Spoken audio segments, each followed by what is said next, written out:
ভালো। সে তার পরিচয় দিয়ে বলল, আমি বড় হলে আমাকে রাফি ডাকবে। সে কেন বলেছে সে ভালো জানে।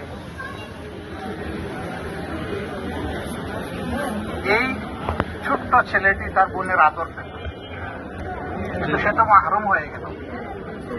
মা চোখের সামনে মেয়েটাকে বড় করেছেন, গর্ভে ধারণ করেছেন, বুকে লালন করেছেন, মানুষ বানিয়েছেন, লেখাপড়া করিয়েছেন, কিন্তু তরতাজা মেয়েটা মাত্র 2 গজ ব্যবধানে মায়ের চোখের সামনে চলে গেল।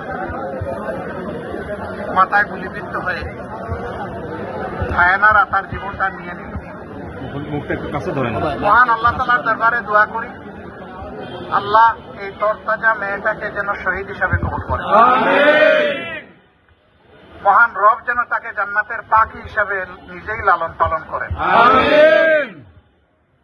আলমে বরজখের এই জিন্দেগি তার জন্য যেন জান্নাতি জিন্দেগি হয়।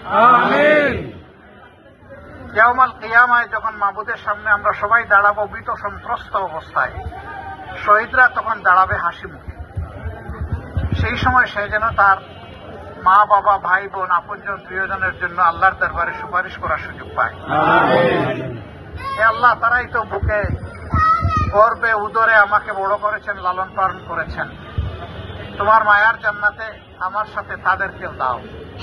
সেই জন্য আল্লাহর দরবারে এই আরজটা করতে পারে। তার উসিলায় আল্লাহ তাআলা উত্তরাবাসীকে সম্মানিত করুন, দেশবাসীকে সম্মানিত করুন। আল্লাহ তাআলা আমাদের উপর রহমত নাজিল করুন। আল্লাহ রাব্বুল আলামিন এই দেশের উপর শান্তির ফয়সালা দান করুন। সমাজ থেকে হিংসা, হানাহানি, দুর্নীতি, অপকর্ম আল্লাহ তাআলা দূর করে দেওয়ার ব্যবস্থা করুন।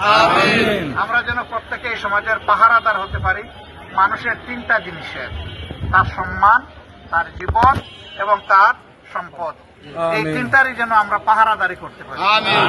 আল্লাহ যেন সেই তৌফিক আমাদেরকে দান করেন। আমরা একটা সম্মানের দেশ, ভালোবাসার দেশ, আল্লাহ তাআলা যে নীতি পছন্দ করেন সেই নীতিতে পরিচালিত একটা দেশ।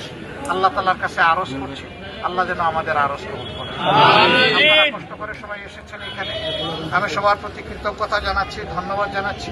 আল্লাহ রাব্বুল আলামিন আপনাদের হায়াতে, সেহাতে, ইজ্জতে, ইলমে, আমলে, রিজেকে আল্লাহ তাআলা অফুরন্ত বারাকা দান করুন।